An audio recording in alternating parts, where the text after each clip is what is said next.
Bueno, y nosotros vamos a hablar de esa grasa que se forma debajo de la piel, pero que además se acomoda entre los órganos y puede efectivamente ser perjudicial para nuestra salud. Pero ¿cómo erradicarlo? ¿Cómo manejar esta situación?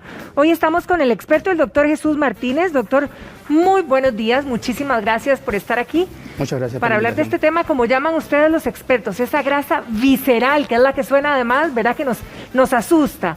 Ahora, ¿qué es? ¿De qué se trata esa grasa? Porque generalmente cuando uno habla de grasa es, estoy gordita, estoy con sobrepeso. ¿Esta grasa visceral cuál es, doctor? Claro. Hay que notar acá, importante, que yo soy cirujano general, entonces mi punto de vista es desde el punto de la cirugía. ¿Okay? Perfecto. El cuerpo tiene pues grasa corporal en todas partes, ¿verdad? Esta se puede medir mediante bioimpedancia u otros exámenes que se pueden hacer con pliegues y mediciones, etcétera. Y hay una grasa que es pues más perjudicial que las demás, aunque es el reflejo de la grasa que tenemos en todo el cuerpo. Esta es la grasa visceral, es la grasa que se encuentra dentro y alrededor de los órganos, principalmente órganos intraabdominales, como estamos viendo acá en esta parte, ¿okay? Y pues también en la grasa de la zona pericárdica.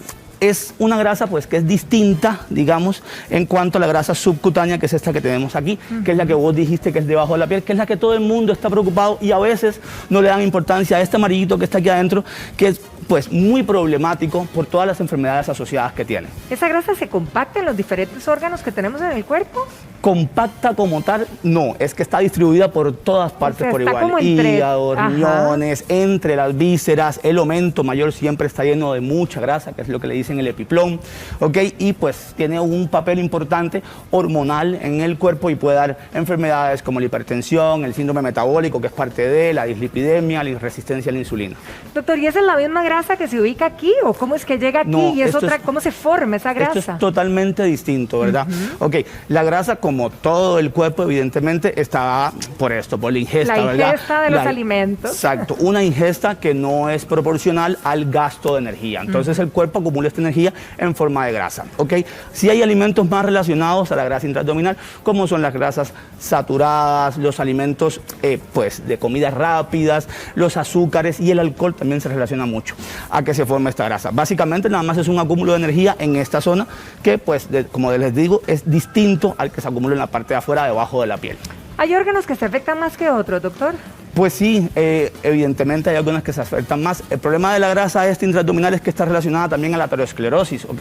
El hígado también se afecta más y es dentro de la grasa visceral todo esto está pues en un mismo nivel, digamos. Cuando se mide, el nutricionista hace la medición por bioimpedancia, ¿ok? Lo que te va a dar es el porcentaje o el índice de grasa visceral total para todos los órganos que tienes dentro. Y tienes aproximadamente hasta 12, de 12 para arriba es alto, ¿ok? Entonces debería pues abordarse eso. Ahora, digamos, podemos decir que la grasa afecta al corazón, afecta a los pulmones.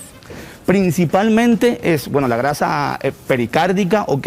Y más que todo son los órganos intraabdominales. Los pulmones no se ven tan afectados por la grasa. ¿Okay? ¿Qué otros órganos? Si me va comentando de cada órgano, ¿cuánto puede ser afectado? Ok, por ejemplo, pues el hígado, aquí todos conocemos acerca del hígado graso. Si de eso se forma el famoso hígado graso. Tiene parte de, porque es una representación directa del porcentaje de grasa que tenemos en todo el cuerpo. Ok, hay muchos pacientes que básicamente no tienen tanta grasa subcutánea ni en caderas, ni en piernas, ni en brazos y tienen muchísima entre el abdomen. Entonces es como el típico hombre que tiene pues la pancita grande y todo lo demás delgado. Eso es un concepto importante, que es que se ve flaco por fuera, pero está gordo por dentro, y es que la grasa se acumula entre y dentro de los órganos, por ejemplo en el hígado, dando el hígado graso como tal, que si uno lo deja avanzar podría sustituir el parénquima hepático, incluso llegar a problemas como la cirrosis. En este caso, lo que usted comentó me encantaría repetirlo, ¿verdad? Que nos podemos ver de flaquillos o delgados por fuera y estamos gorditos o grasitos, ¿verdad? Por decirlo de alguna forma, por dentro. Es decir, que la delgadez o el peso no va a determinar, no va a ser determinante en ese sentido. Ok. Sí, dependiendo de nuestra alimentación. Es que el punto es distinto. Digamos, usualmente se usa el índice de masa corporal y el peso para calcular el porcentaje de grasa. Correcto. Y eso no es del todo correcto, porque estas mediciones pues no son adecuadas. El índice de grasa visceral, por ejemplo, en las mujeres tienden a tener menos grasa visceral que los hombres por naturaleza, por los estrógenos. Ellas tienden a acumular más la grasa en lo que son las caderas y los glúteos. Es lo que se llama como la obesidad de pera y no tienden a hacer tanto pues abdomen. Después de la menopausia, los estrógenos empiezan a disminuir, entonces ya acumulan más grasa intraabdominal. El hombre, esto no es una foto de un hombre evidentemente, pero el hombre es típico que tiene un boxer como para dividirlo. Que hace lo que se llama la obesidad de manzana, que es esa grasa es diferente entre hombre y mujer. La mujer en sus edades más jóvenes acumula la grasa subcutánea y el hombre acumula la grasa o tiende a acumular la grasa más intraabdominal. Eso también es genético. ¿Eso qué significa, doctor, para entenderlo claramente? Sí, que en el hombre la grasa se tiende a acumular más alrededor de los órganos, que es una grasa más perjudicial. O sea, como alrededor aquí. O sea, aumenta la circunferencia del abdomen. Y en la mujer aumenta la circunferencia más que todo de las caderas. De nuevo, es genético también, ¿verdad? Porque hay pacientes que es al revés, digamos, pero es una norma general. Ok, en el caso, por ejemplo, de la alimentación, ¿esto va a determinar tanto igual entre hombre y mujer? De cómo... Sí, es igual.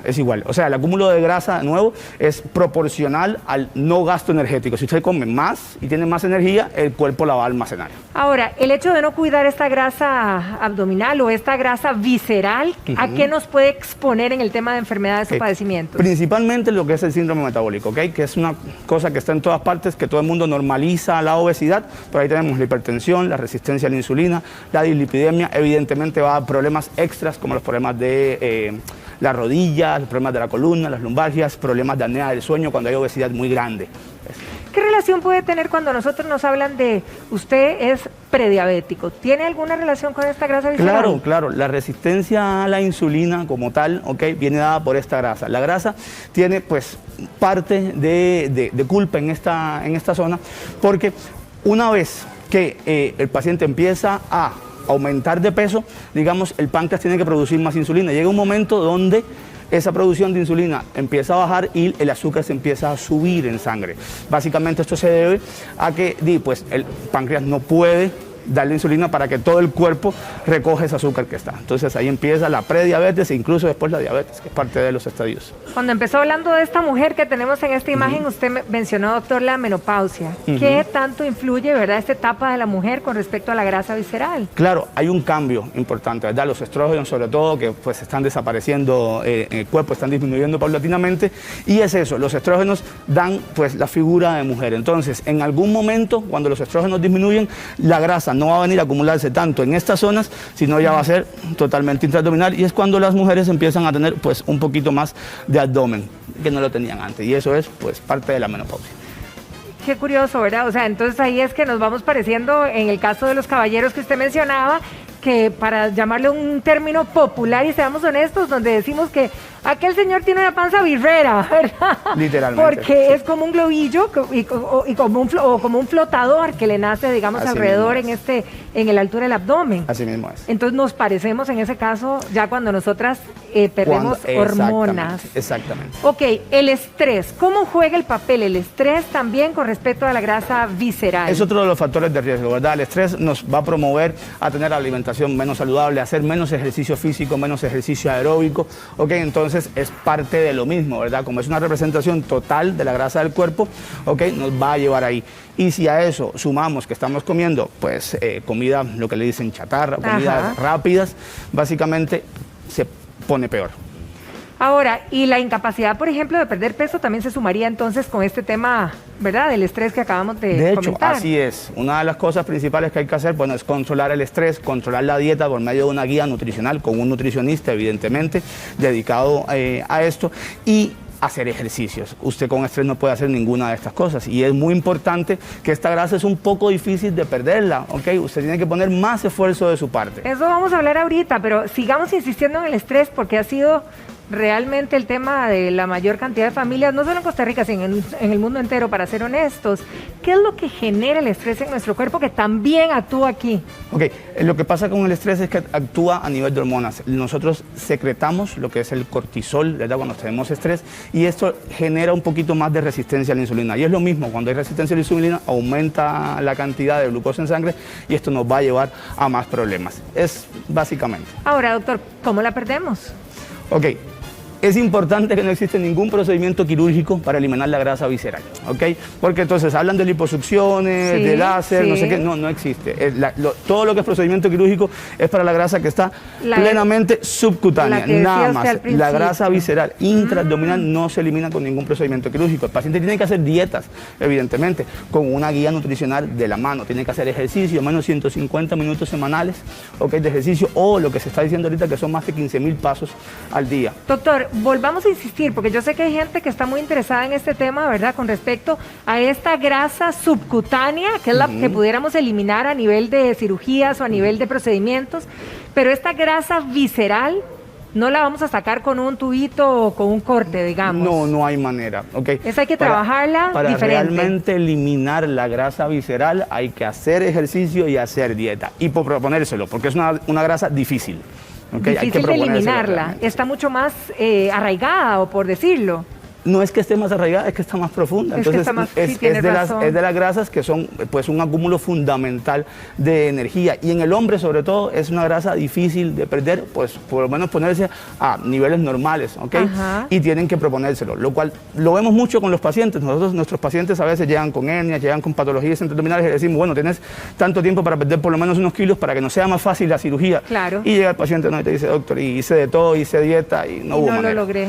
Ahora, ¿cómo sé, verdad, cuál es mi cantidad de grasa visceral? Con la misma idea de que es tan profunda, es decir, ¿cómo mido mi grasa visceral? En la actualidad, la principal medida que se hace, la hacen los nutricionistas con estos que son de bioimpedancia, que ponen los pies y las manos descalzos, que es uno de los más efectivos. Tanita es uno de los nombres de ellos. Y entonces eso te da un índice, que es el índice de grasa visceral, que pues menos de 12 llega hasta 59, menos de 12 es el saludable. También hay cortes, por ejemplo, en cirugía hacemos TACs, ¿ok? Y con eso se mide la grasa visceral en un porcentaje. Y hay otros estudios un poquito más especializados con rayos X, absorción, etcétera, etcétera, pero esos serían los más comunes y la bioimpedancia es el más común de todos.